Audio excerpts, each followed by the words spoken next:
Hey guys, welcome to Tone Bros. My name's Casey. And I'm Colin. We're going to get started with current topic of the day. Casey, what do we have? We are talking about the Fender Player 2 series. Oh yeah, the reimagined. Reimagining. $7.99. Imagination. Oh my gosh. Okay. We done with that? So, okay, $7.99. They pulled these car colors, I guess, from it. It's a reimagination. Okay. You know what? You just talk about it. I'm done. Did I ever tell you I went through the drive-thru one time? For real. I went through the drive-thru. I'm not going to say what chain, but I paid for it and they gave me my food and they said, with the hand wave, I hope you have a magical day. Have I ever told you that? No. Okay. That's the most silly thing I've ever heard. Why would they say that? What is that from? They said that. They said that. Oh, I thought you said that. No, that was a real thing. They were like, have a magical day. Okay, well. Okay. Anyways. Yeah, I could probably guess what chain that is. Okay. Go ahead. Player 2 series. Yep.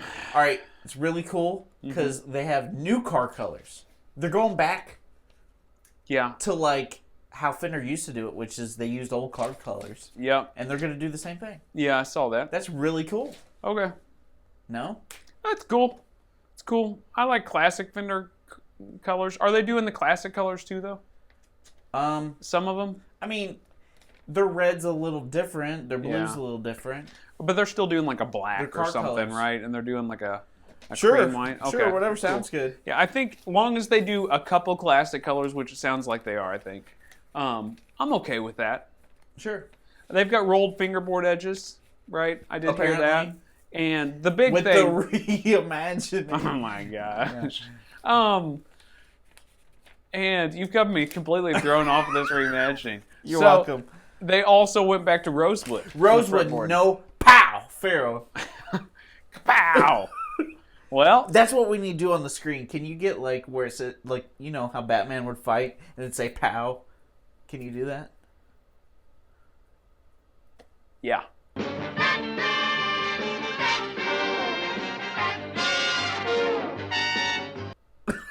Okay. All right. Well, back to this. Yeah. Back to pow, Pharaoh. Uh-huh. What's your thoughts on these guitars? I think it's really cool. Yeah. I think now that says some of them are chambered and not chambered. Yeah, they're selling them both ways. Yeah. Yeah. And the price point's what? $800. $800. That's really not bad. Nope. For a Fender, I mean, it's not American. Nope, it's Mexican. But you get a rosewood board or a maple board. Yep. It's got cool colors. I mean, I actually really like these colors. And at that price point, $799, $800 essentially. And that's a good guitar. The Player series is great. That's really not bad. Because you know what our biggest thing was when we played that Player series last. Yeah. We actually one of the things that we said. Yeah. One of the things we said was that it doesn't have the rolled edges. Yeah, it was really like a hard edge. Yeah, and I'm not saying it to, like, honestly, all jokes aside, it was a hard edge for some reason. It wasn't as comfortable. It was really hard. That's what she said. Rolled edges are much better to play. And it's probably going to feel... I bet somebody out there prefers those hard edges. Yeah, to figure out where the frets are. I bet when you first start, sometimes the hard edges probably help. Maybe it is. I definitely prefer. That doesn't make sense. Maybe it is something someone would prefer. Oh, gotcha. Yeah, I definitely like the rolled edges. I love the fact they're going back to rosewood. I know Pal Pharaoh has been like... Pow! Dang it. It's like a commonly used wood through some different companies and like preferred. Mm-hmm. But... You know the Steve Ray Vaughan Strats, pow... Because it's spelled not... Pow! It's not... See, you got me doing it now. It's not spelled with a W. No. Or is it pow? Pow. I don't know. Don't get us canceled. That doesn't work either, huh? No. So, okay. So, yeah, I really like it. I'm funny. You're not. Oh, that's how it works. I get it. Okay. I think they are a great price point. I think that they're doing a really good job setting this up. I've not Liked everything Fender's done price-wise on some of their stuff. I think some of their like Mexican stuff's gotten really expensive. It's kind of I know it's the nature of the beast. I get that. But I love this Player series coming in at $799. I actually think that's a really good price. It's pretty good. And I think those are good guitars. I would think... Okay, in your opinion, because you think $799 compared to a PRS CE, SE. Yeah.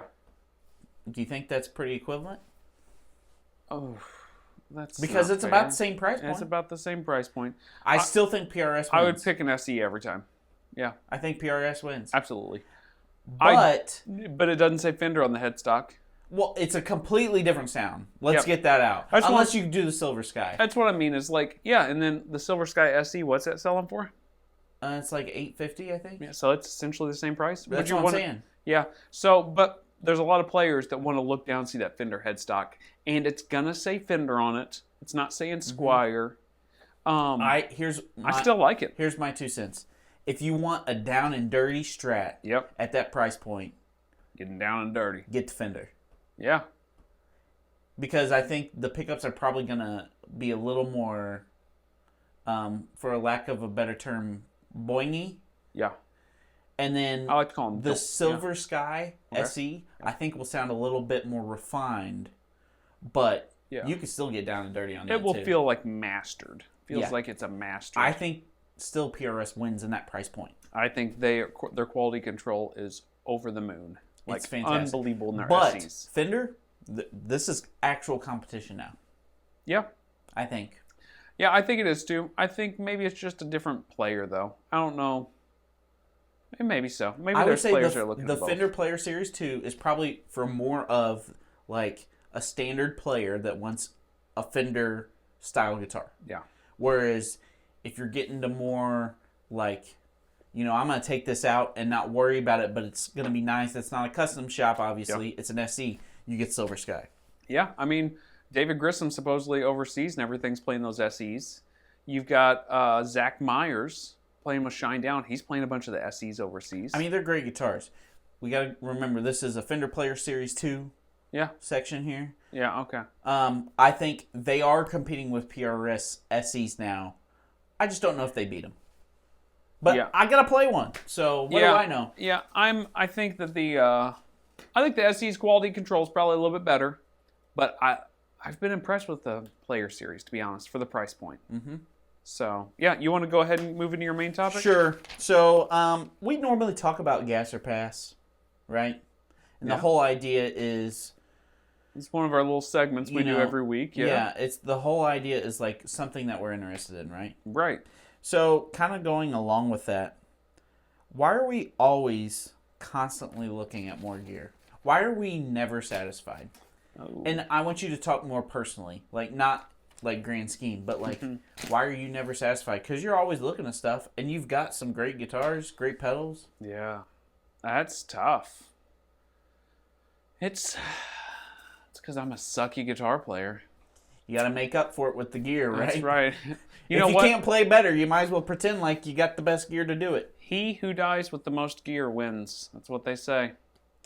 Who's they? I don't know. So, in all seriousness, I think it's difficult, and I'm always on the hunt for it because, like, it's almost like as soon as I get a piece of equipment, I take it, I check that box, and I move on to the next box. I'm almost not even, like, living in the moment with that piece of gear sometimes. Right. I feel like there's these boxes I need to fill. And I don't know where it comes from, to be honest with you. Like, really being introspective and looking into it, I'm not for sure where it comes from. Is it because, like, you have a need for this? Sometimes. Have a want for this? Sometimes. That it is an unhealthy,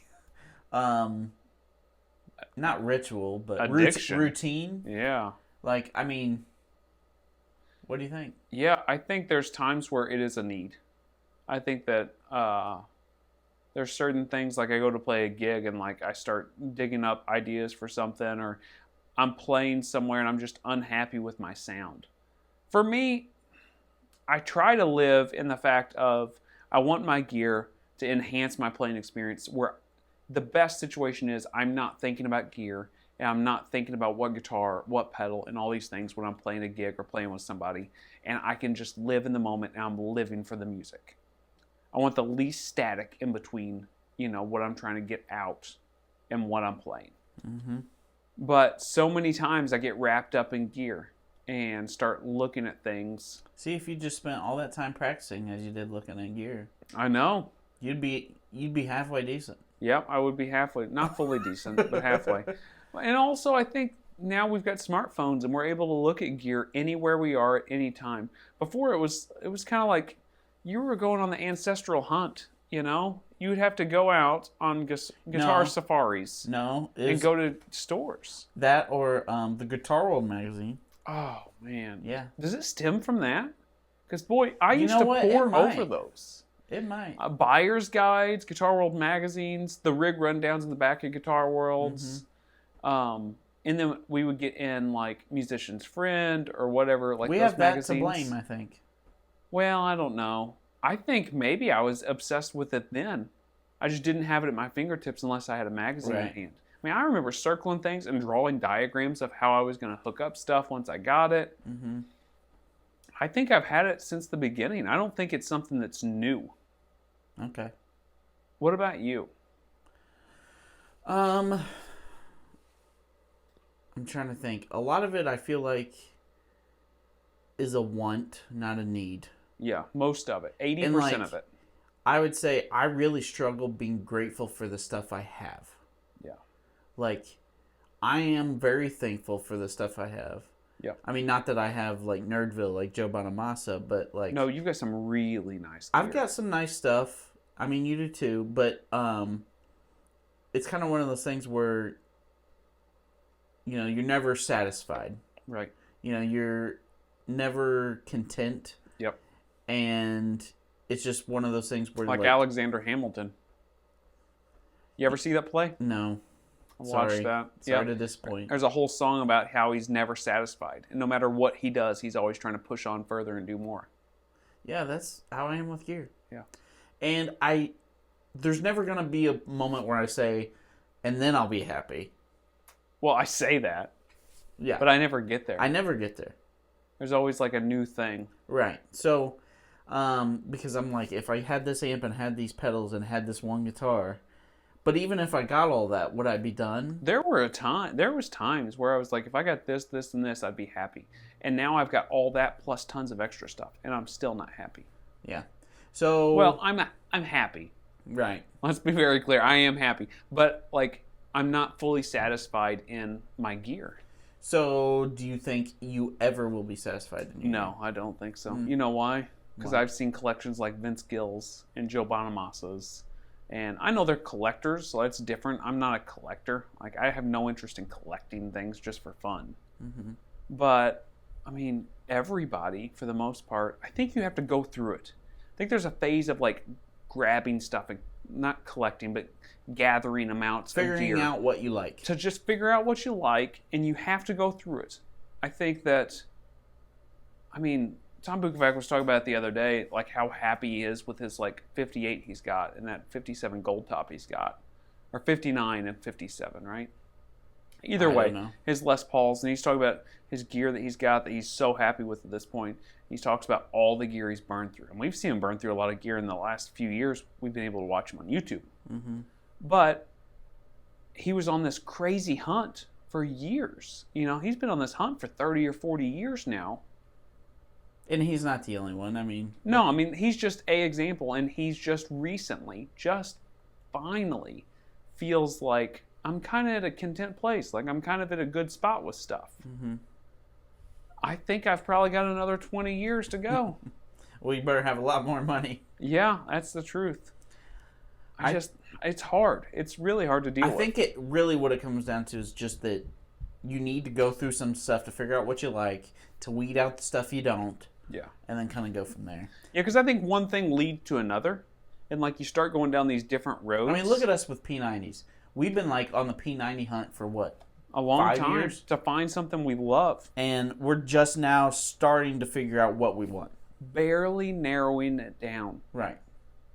It's hard. It's hard to find P90 guitars right now, so that's another thing. But. And then, like, I love my deluxe reverb I've got, but this last week, I added stuff to my reverb watch list, like some speakers and stuff that I'm interested in. I'm super happy with it. But what if I can, like that led me down the road of a different speaker. It led me down the road of, what about a vintage deluxe reverb? Or what about a Princeton that's, I think what I need to make a conscious effort is what is the thing I need the most the next. Yeah.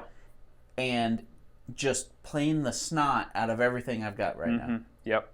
Because if I do anything else, it's going to send me down a, like, not a psychological warfare, but, like, I'm just not going to be content. I'm not going to be thankful, and the music won't matter as much. Yeah. I'm at the point where I've got the gear where I can make the music matter. I can be very happy and content with the gear I've got. And I need to just play it a bunch. Right. It's difficult to get there in my first 10 years of playing. And I think most people's first 10 years of playing, you have to go through it. You have to buy tons of gear, and you have to, like, sell tons of gear and swap it. And sure, there's stuff you're going to miss and wish you had back and things, but I think you kind of have to get there to find, like, your little niche, like the things that work for you. Mm-hmm. And I think I finally kind of gotten there. But then once you get in that little niche, there's little intricacies. Like, I love my deluxe reverb. That's a thing I go to all the time. But then, like, what if I just change this little bitty thing about it? Now, I don't want to get rid of the whole amp, but there's, like, little side roads I want to go down with it. Yeah. I know you talked about speaker. What if you got, like, you took off that reverb tank? It's supposed to change how it sounds. Yeah, I've pulled those cables before and put a patch cable in between there to make it a boost. Which is a whole nother subject we can talk about. I don't want to get into how it sounded right now because we will save that for another episode. Okay. So fair enough. All right. So now that we talked about gratitude, what do you want for gas or pass? All right, gas or pass. So this is something that I want. I'm going to let the cat out of the bag. This is a complete gas for me. Okay. It's the Suhr Hombre. It's the 112. It's basically a brown-faced deluxe. Okay. Is what it is. They're $1,650 for the combo, brand new. That's really not bad. So you can probably find them used for like what, $1,200, $1,100. I mean, considering that a deluxe reverb right now is like that price. Right. Well, this is the brown face deluxe too. Remember. So this is like okay. That's what I'm saying. Yeah, same price as essentially like a black face deluxe. Right. Yep. So it's got tremolo built in it, no reverb, just like the old brown faces have. John Suhr, which goes over all the Suhr stuff. He's the owner of Suhr Guitars and all that stuff. He is absolutely obsessed with the Tres Hombres album from ZZ Top. I mean, it's fantastic. And it is thought to believe, it's known anyway, supposedly, that Billy Gibbons used a brown face deluxe for those tones. And I played a brown face Pro, a vintage one time at a guitar shop. You were there. And I absolutely loved it. Everything I played through it, I liked. I had to change amps because I thought that all these guitars I loved. I did like them, but the amp is the thing that was like blowing my socks off. So, is this brown face deluxe the Suhr Hombre? Suhr's version of a brown face deluxe. It's tweaked a little bit, I'm sure. But is that a gas or a pass for you? I haven't played many brown faces. Yeah. Supposedly they're like between a tweed and a black face, right? That's where they sit in the mix. Kind of. They're almost, I would almost say they're between a tweed and a Marshall. Oh. Like they're like, yeah. Well, I mean, a Bassman and JTM aren't too far apart. Right, yeah. It's somewhere in there. But they break up a little bit quicker than like a blackface, but not as quick as like a print. They hold together more than like a tweed amp does. So, I mean, ZZ Top, Billy Gibbons, he's one of the greatest of all times. Yeah, if you think of that Tres Hombres album, that is essentially kind of the sound. So if you had that amp, the Suhr Hombre, and then I'd be happy. A Mythos Chupacabra. Yep. That's what it's called, right? Chupacabra. Chupacabra. Chupacabra. Chupacabra. If you had that, that's the ZZ Top album. Yeah, pretty much. Tres Hombres. Pretty much. And a 59 Les Paul to go with that. Yeah, cheap. And a Telia, maybe. I think a lot of those. You said 1,600? 1,650, brand spanking new. Man. Yeah, I think I want one. I do too. Yeah, that's a good price point. Good price point. I mean, that's seriously as much as a Fender Blackface reissue right now. And Suhr stuff is made beautifully. It's going to be great. Yeah, and you know it's going to be tough as nails. Yeah. Yeah, I'm there for it. Okay. So this might be more in my ballpark and my wheelhouse. That's okay. But I've always wanted to try a real Coricidin bottle for slide playing. Okay, yeah. And if you look at them, they're around the $100 mark. Yep. Do you think I'm crazy for looking at it? Just don't drop it. That's what I'm saying. $100 for a slide? Man, that would make me nervous. You know what? I don't think you're crazy. Because you love to play slide. And it will definitely be different. Some people swear by the old Coricidin bottles. J.D. Simo used to. Mm-hmm. He uses something else now. Because I think so. I think he's using something else. Anyway, I don't think you're crazy. It's a complete pass for me. Mm-hmm. I suck at playing slide. I can't play slide to save my life. I wish I could. Mm-hmm. I guess I would need to practice it to get better at it. That would help. It sounds like... Does practicing help you get better? It sounds like dying cats when you play it. Yeah, well, that's why I don't do it. Mm-hmm. Just don't do it unless it's to make a joke. But if I was you and played slide way more often, it would be a gas. I don't know if I would pay $100 for one. Mm-hmm. I might try to keep my eyes open for one, and honestly, if I was a big slide player, $70-$75, I might jump at that. Right. Man, keep your eyes open at some of these flea markets, right? Find an old Coricidin. That's my thoughts. Is why don't I just go to flea markets, see if I can find one for a lot cheaper. Yeah. And just go to town and see how it sounds. Even if they had one for $50, it's worth it. Yeah. And sell it for more. Yeah. I mean, the other side of it is if you bought one for $80 and you played on it for a year and saw what you thought and I still suck at slide. I mean, you don't, but I do. You could sell it for $80 or $100. Literally what I just said. You're never... No, well, you're saying if you go to a flea market and pick one up, you can make money. Right. But you're at least... Put your money into it. You put your money, and you're going to get your money right back out of it. Right. You're not going to make money, but you're not going to lose money. Now they say the market's going down, so maybe I won't. Yeah, but I think those Coricidin bottles have been sticking around $100 for years. And how many people are looking for vintage Coricidin bottles? Vintage, yeah. Everything's vintage. Apparently in the 90s it's vintage. Yeah, well, they didn't have Coricidin bottles in the 90s. So I understand why it's a pass for you. It's a pass for me. If I was a big slide player, it would be a gas. Okay, so if you're me... If I was you, it would be a gas. But since I'm me, it's a pass. Okay. What about you? It's a pass right now because I'm not convinced that it's worth the $100. Yeah. I'm not convinced. You should buy one for $100 and play Throw it for it on a the week. Ground. Oh. No. And then just sell it for $100 if you don't like it. Okay. Well, that's a time for another day, I guess. Yeah. I guess it's my turn to come up with the main topic, huh? So this main topic is brought to you by Colin's Hat. Woo! We want to talk about, we went on this Colorado trip. Oh, yeah. And one of the places we went during this time was Red Rocks. Yep. We went and saw a concert at Red Rocks. Yep. And why don't you go ahead and start us off and talk to us a little bit about that? So, went to Colorado for multiple reasons. Red Rocks was top of that list. For multiple reasons, but it was the coolest venue we've ever been to. Yeah, it's unlike anything else. When I say it's like a religious experience, it truly was. Yeah. The acoustics were amazing. I tell you what, though, to get up there, no joke. Oh my gosh. That hike is killer. If you are parking there and you have the option. If you're not in shape, you better get in shape. Yeah, so depending on where you set, if you are setting in the lower 15 rows, park on the lower parking lot. Mm-hmm. If you're anything above 15 rows-ish, I would park at the upper lot.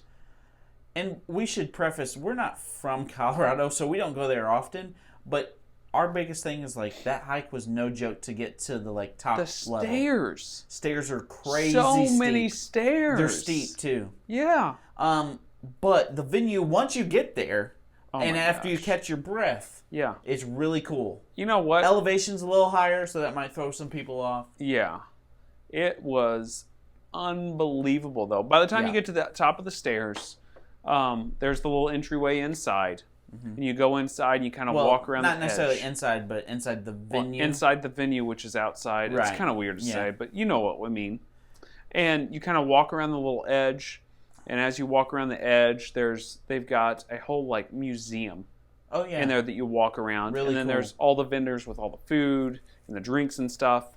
And then you make your way to the top. And once you get up there, you're at the very top, like back into the venue. And you're looking down at the stage. Really cool view. Amazing. You've got the rocks on one side, rocks on the other side.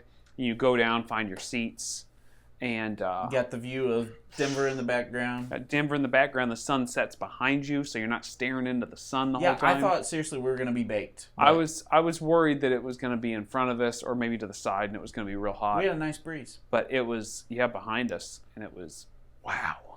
I mean, everybody knows that if you have any lights out there, it's going to be beautiful. Yep. You see all the pictures, it's amazing. We know the acoustics are going to be amazing.